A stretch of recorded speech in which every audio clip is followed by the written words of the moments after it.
What's going on YouTube? Welcome back to the channel. Welcome back to the studio. My name is Cedric. I'm a musician, producer, and DJ, and on this channel I'm sharing my musical journey with you guys. Since being back on YouTube, you guys have been seeing me cook up beats as well as a few band rehearsals, but one of the first requests I got was to show you guys some of the equipment I use. So I decided today I'm gonna give you guys a full studio tour. But before we do that, if this is your first time on this channel, hit the subscribe button to become a part of the Sweet Scale family, as well as the bell notification so you're notified every single time I drop a video.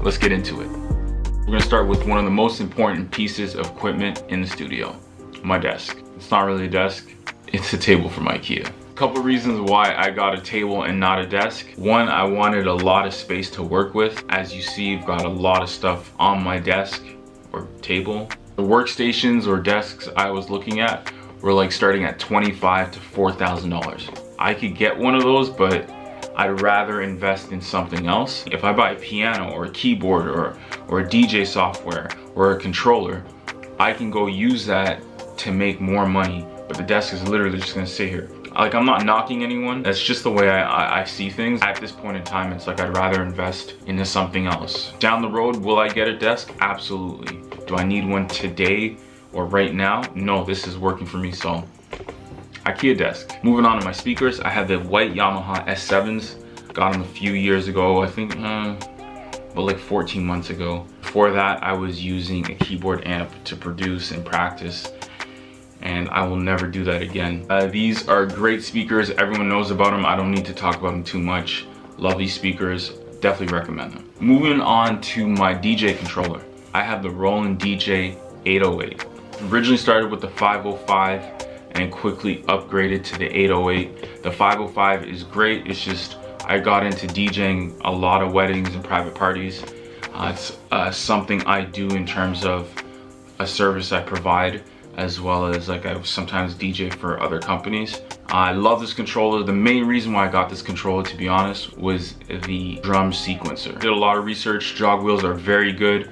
This controller is amazing. It's hooked up to Serato DJ. Main reason why I bought it, being a producer and making a lot of beats through Machine, is I liked it for the fact that I can add a kick, I can add a snare, hi-hats, whatever I wanted. So I can even sample sounds onto the controller and add them as well. So I would highly recommend it. It's not cheap, but it's definitely worth it in my humble opinion. I have an infatuation for Roland products as well, so maybe I'm a little biased, but I love the controller. I would recommend it.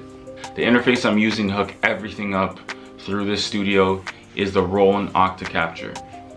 It's got 8 audio inputs, 8 audio outputs. I have a minimum of 6 instruments hooked up to the Octacapture at all times, and depending if I get a guitarist or a bass player in here or a singer, I might have 7 to 8 audio outputs being used. I've had it for about 5 years. I'm sure there's newer equipment, but in terms of the interface, I don't feel like I need to upgrade it. It's been great, so I'm sticking with it.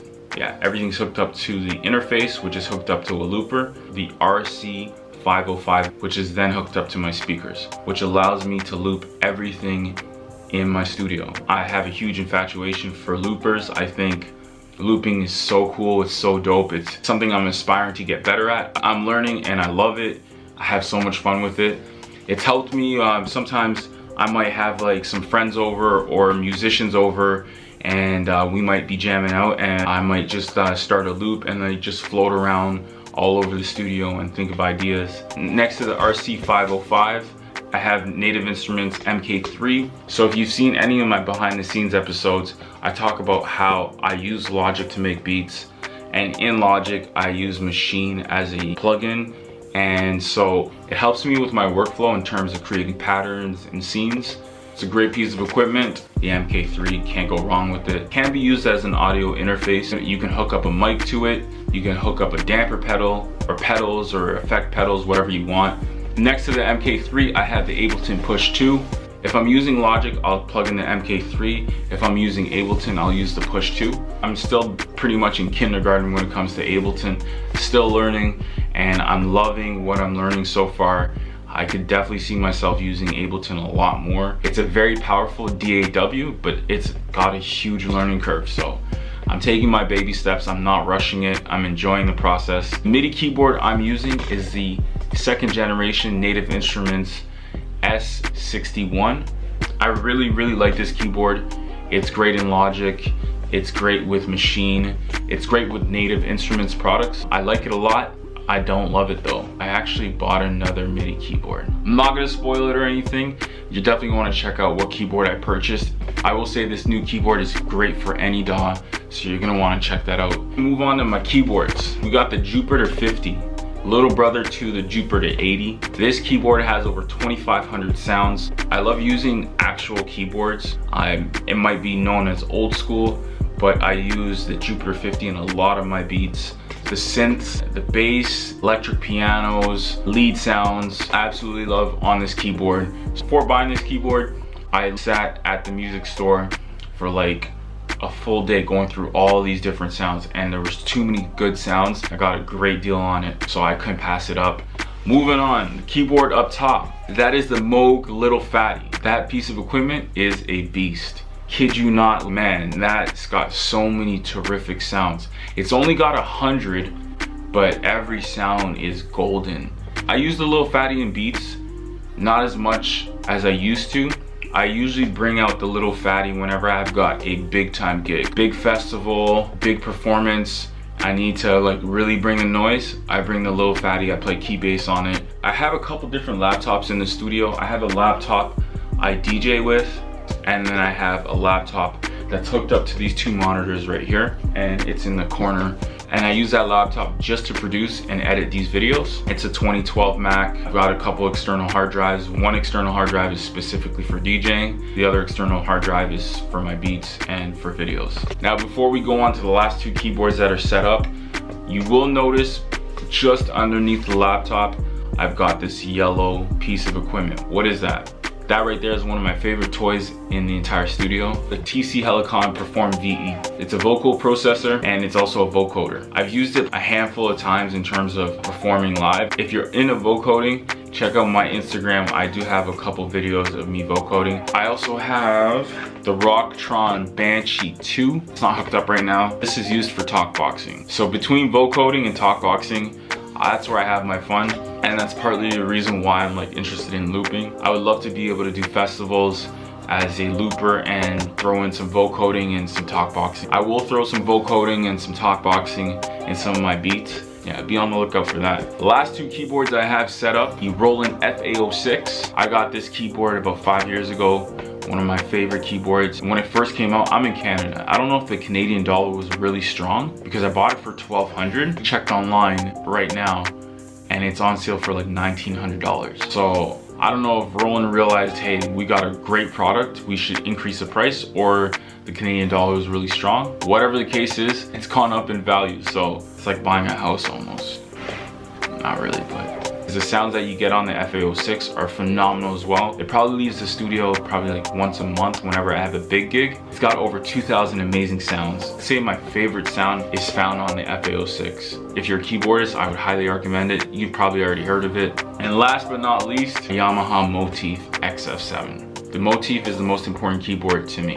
If I had to pick one keyboard to save, it would be the Motif XF7. The XF7 only has about 500 sounds, but in terms of being a musician, I love this keyboard because you're able to blend 4 sounds, which is something I always do. I know it like the back of my hand. I've had it for about 9 years. Still see a lot of musicians still using the XF series. I don't see myself replacing it for another 10 years. The XF7 stays at home and I travel with an XF6.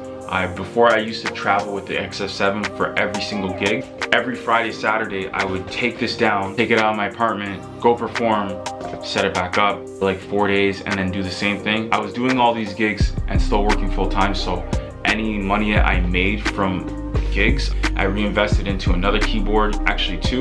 The Roland Gaia, which is the keyboard I keybass with, and the XF6. In the corner, we have the Machine Studio. It helped me generate a ton of money. I don't think buying all this is possible without the Machine Studio. I'll talk about that in another video, how much it's helped me as a live performer. So you'll definitely want to check that out when that drops. A couple other things I have in the studio that are just pretty much at this point in time taking up space. I have a couple other vocal processors, the TC Helicon Voice Live Play and the TC Helicon Voice Live 2. And I've used them a few times for a couple shows. I don't use them enough, and at this point in time, I think I'm gonna be trading them in or selling them because I'm literally doing nothing with them. I also have 2 drum pads. One is the Roland SPD-SX. I'm on the fence on if I should keep it or sell it. I've used it twice as a live performer, but that's pretty much it. At this point in time, I'm not using it, but at the same time, it's a really good drum pad, and I still see to this day a lot of the top drummers still using it. We'll see what happens. You guys let me know in the comments below. Should I sell it or should I keep it? I also have the Kai APC 40, and that's for Ableton as well. Both the Roland SPD-SX and the Kai I got on sale, so it's not like I spent a fortune on them. Brand new, that would be more expensive, but I got them used. They're not doing anything. I used to be a bass player, full-time bass player, and then I started playing piano. We needed a keyboardist at church, so I had to play piano. I'd probably be a lot richer if I only played bass, or have a ton of basses, who knows. I'm looking at it now. I have an Audio Technica mic. Whenever I get asked to make custom beats and I have an artist come over, they'll get on the mic and record something so I can make the beats when they're not around. This mic is basically used just to sketch out ideas. All right guys, that is a wrap.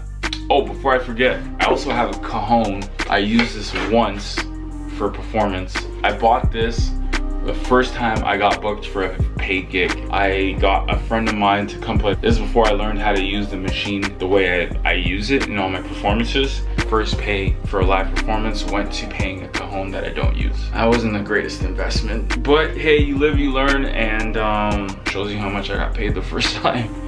Wasn't too much, but hey, it's all good.